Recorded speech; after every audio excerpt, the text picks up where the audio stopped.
Do not go to this YouTube channel. So lately I have been dabbling into the more creepy side of YouTube, mostly ones about scary YouTube channels that still exist and who better to watch than the king of creepy things himself, Nick Crowley. I had came across one of his videos, and like any other stupid viewer I decided why not try to find some of these accounts, and you guessed it, I found one. Juniper Crossing. He is a teenager who is now in prison for murder. He is also known for his weird YouTube videos, especially the ones where he talks about the cult he is/was in. Now I know what's so creepy about seeing his videos, especially when we is in prison, but there is one video I tried to avoid. He hurts himself, so I leave his channel and look up a completely different account. As I'm scrolling, a video pops up on my phone and it's the Juniper Crossings video that I purposely avoided. It literally took the whole screen. I freaked out. I tried everything to shut it off, but it wouldn't close. I had to turn off my phone. I am still freaking out. If going to that account was the brightest idea, so please, if you're reading this, do not try to find his channel or others like it. These videos are in the past for a reason. I thought they were cold. When I was in my mid-20s, I had a girlfriend that was 10 years older than me. I lived with her 3+ weeks out of the month. When I didn't, I would sleep in the room I shared with my brother at my parents' home. One night about 3:30 in the morning, I slowly awoke to the warm feeling of a nude woman behind me. She was up against me to the point that I could make out her body type and grooming habits. Her arm was around my waist and was giving off some heat. That is most likely what woke me up. As I was awakening, I made out the fact that I was at my parents' house and my brother was sleeping in the bed across from me. At that point I was like, who the hell is behind me? I actually waited until I knew I was completely awake, moved my hands and feet a little. Meanwhile I can feel the hot breath and breathing behind me. I jumped up as fast as I could and threw the blanket off, looked down, and there was no one. My brother was like, WTF, and I was feeling the bed that was still warm to the touch behind where I thought I was sleeping. I was really expecting to find someone. My childhood home is haunted, but mostly steps and opening and closing of doors. My father says he saw a blonde girl in the hall once. But in the 17 years I lived there, this was by far the most intense. I used to live in a haunted place. My name's Zach and I don't believe in ghosts. But my experience in this place still remains in my head, and I just can't explain what I've seen, felt, heard. When my mother was with her ex-boyfriend, he bought a house and we moved in. It was a yellow house, built in 1970 in Saint-Martin, countryside but not that far from Paris. The last owners were probably an old couple. I never knew, probably because I never asked. It was in 2011. I've spent 3 years living there before my stepfather and mom broke up and left for my student life. Among the strange events that occurred, I remember the reversed cross on the ceiling, in the garage. Every time we fixed the ceiling due to humidity, the shape always came back at the same place. My cat used to freak out right under the cross and yelled like he was in pain. I assumed it was pure coincidence. One night, my family wasn't there and a friend of mine slept over. I had to pick something in my mother's bedroom and felt observed. My mom used to say she hated her bedroom because she confessed how she woke up sometimes, thinking there was somebody next to her, not my stepfather. Chills. When I came back in my room, my friend was scared as hell. Her face was blank and she told me she saw something by the window. My theory was, it was a bird, probably an owl. Anyway, the creepy feeling was mutual. One of the craziest episode was a party. We talked with 2 friends near a door and mirrors. There was this Buddha statue. We were calm, no drug. Then all the mirrors fell and the head of the statue has been sliced. The rest of the body was still standing. Everyone was shocked and asked us what just happened. Maybe it was a temperature problem, but it was just a regular April night and I don't remember any weird weather issues. And there's this story about the freaking TV. We changed our TV over and over again. The screen used to activate itself and changed channels even when we were watching something. Some technicians explained it was something they could not fix easily, since the system was a bit old. Did I mention the mirror in the bathroom? I know, right? It's so cliche. I never seen ghosts in the mirror, but it was always dirty, even if we cleaned it daily. Reminds me the cross stuff. Anyway, I live in my own flat with my fiancée now and it's a cool atmosphere here. But sometimes, I remember about some nights in this yellow house. Ghosts or not, there was something that definitely haunts me now, in my memories. Let me out. We knew better than to be playing cards for money on our lunch. It was a local government maintenance facility that was known to be pretty haunted at times. About 10 years ago 6 of us used to gather behind a wall next to a room built inside the main building. It was double thick cinder block filled in with rebar and concrete all the way. It had a spring-loaded steel door. It was about 9 feet by 6 feet inside and was meant for the storage of cylinders of acetylene and oxygen cylinders. It was most likely blast-proof. I was not a fan of being next to it, but it was where the game was. 6 of us would be playing poker and emotions varied from heated to cheers. I don't know who we thought we were fooling. One of the players would sit with his back to the door due to the amount of room we had. On this day where we were cheering a royal flush when the door to the bunker was kicked hard a few times and a muffled voice in distress called out from inside. "Please let me out." We were stunned. I rushed everyone away and moved the table. I had thought maybe someone got locked in or had passed out inside. I opened the door and nothing. Dead silence, no one there. I could hear people behind say "WTF" and "I'm out of here." I myself just stared and then closed the door. I said, "You know guys, as your supervisor I don't think we should be playing cards anymore." I got some of them to laugh. But that was the end of card games at that facility. My paranormal experience. My experiences are quite demonic. If you don't like that kind of thing, then maybe you won't like this story.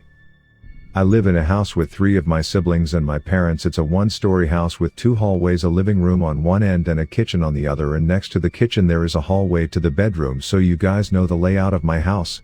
Me and my older sister used to hear things, but she was a skeptic and I was a believer. My first experience was just a few pots and pans falling in the kitchen, and we didn't think much of it until one night I was sleeping on my bed with my head facing the door so I would feel safe and be able to see who came near my room. BTW, I sleep with my door open.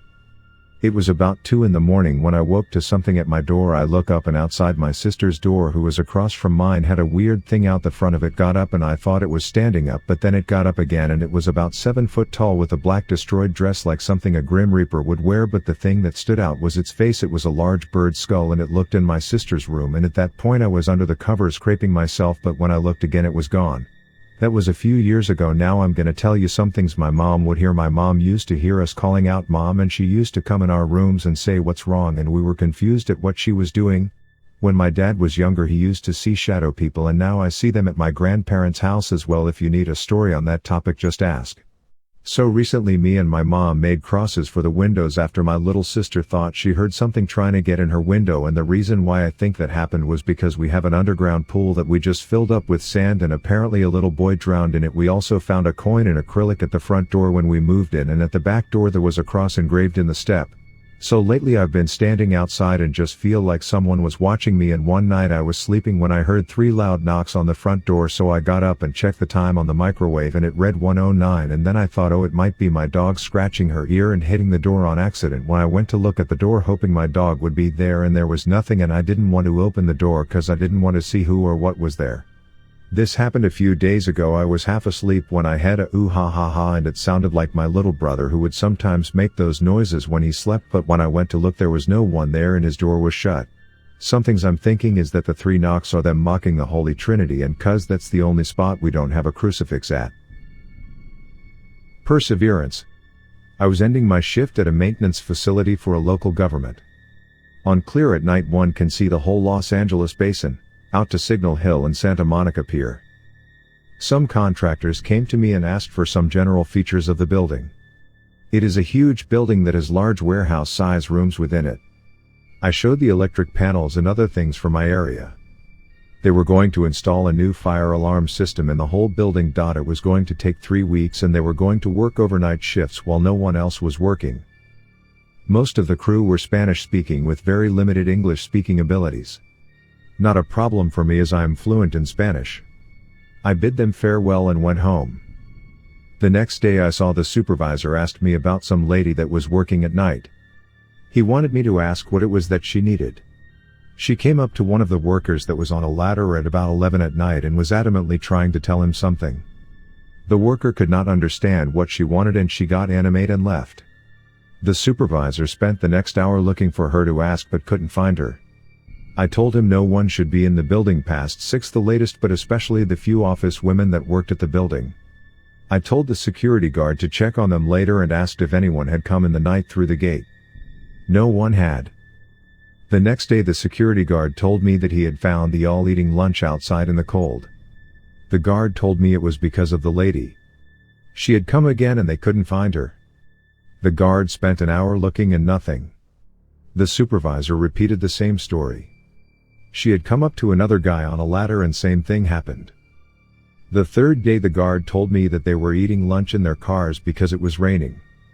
Mind you, there is several lunch rooms there. He told me he wasn't looking anymore. When I spoke to the supervisor, he said he had seen from a distance the woman talking to the worker on a ladder. He started walking towards her and she walked away and opened an electrical panel about 20 feet away and walked into it and disappeared. After the third night they would not speak of it again. They worked every night, spent not 1 minute more than they had to in the building. But they got the job done a week early. The thing under the bed. My mom told me she used to live in an old house back in the day in Toronto, I think in the 80s if I'm not mistaken.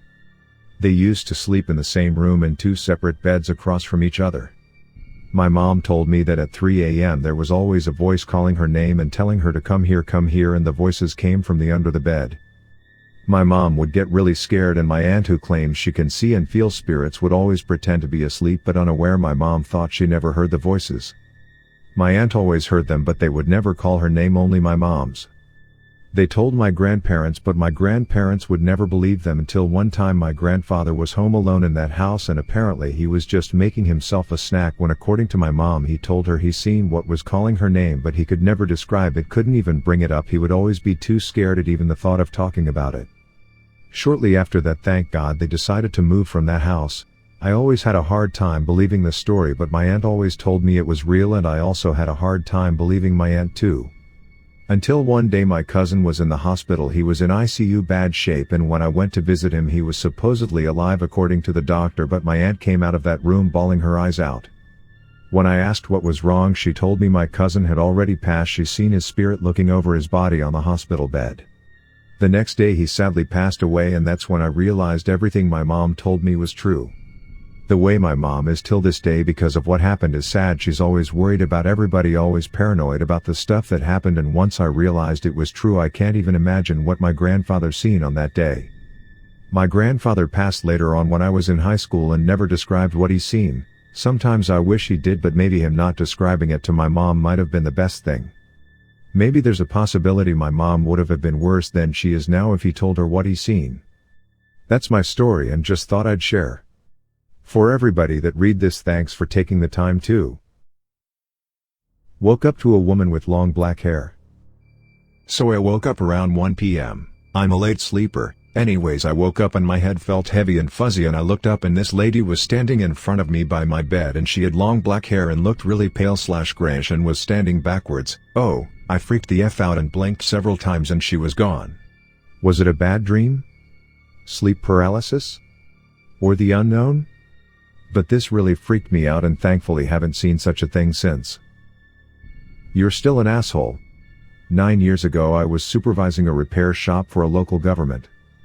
There are like 70 people combined in the different shops, each with different types of repairs. There was an older man that was hired in a different section. He felt that he needed to make a name for himself by causing a scene whenever something needed to be rectified, no matter how small. It's not that he was wrong, but most of them were 5 minutes to correct and 5 hours of explaining once every was worked up. Even worse, he would hide under "it wasn't me." In the end, nothing would come of except my stress, and he was promoted to lead in his area. We despised each other greatly, no holds bar. Now that he had responsibilities he couldn't hide behind, he didn't know. We picked at each other for about 6 months. He now knew how I felt. He was making a major error that I watched develop and could have helped him, but he found one of my character flaws when it comes to assholes. When I felt the moment was right, I said, "Hey, look at this," and walked away. In the end, it was not the problem I exposed that got him in trouble, but how he was hiding it and getting caught lying about when confronted.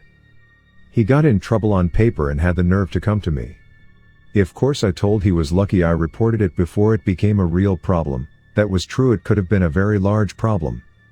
We departed in mutual disdain and a week went by. He never missed a day, so a no-call no-show was a problem. They called for a welfare check and the local PD found him in his bed, passed away. By 10 a.m. everyone knew. A few people that knew how I felt came up to me and asked how I felt about him. I did not do the political thing and be nice. Oh no, I had to say what I felt. Death does not change what an asshole he was, fuck him, but in a dispassionate tone. I don't believe that people become saints when they die, but I usually keep my mouth shut. At the end of my shift everyone had left except one person with me in the office. I was 4 feet from the entrance door to my left, the other person had their desk to the left of the door facing it. Out of the corner of my left eye in the doorway I knew it was him. Stocky red head with a beard and glasses. He was a blur, but it was him out of breath in the doorway. I am not afraid of ghosts but did not turn to look at him. Under my breath I said, "You're still an asshole." And he instantly ran at me. It happened so fast that I didn't have a chance to react until I could just about feel his breath on my cheek. I jumped out my chair, fell on the floor and started laughing. The person with me was like, "What the hell?" I explained what happened. He said he had seen movement out of the corner of his eye but nothing else. He said, "Señor, don't speak ill of the dead until after the funeral." He asked me why I was laughing when I fell. I said that bastard scared the hell out of me. That's the first time I've ever been scared of a ghosts. After the burial I stopped feeling his being around.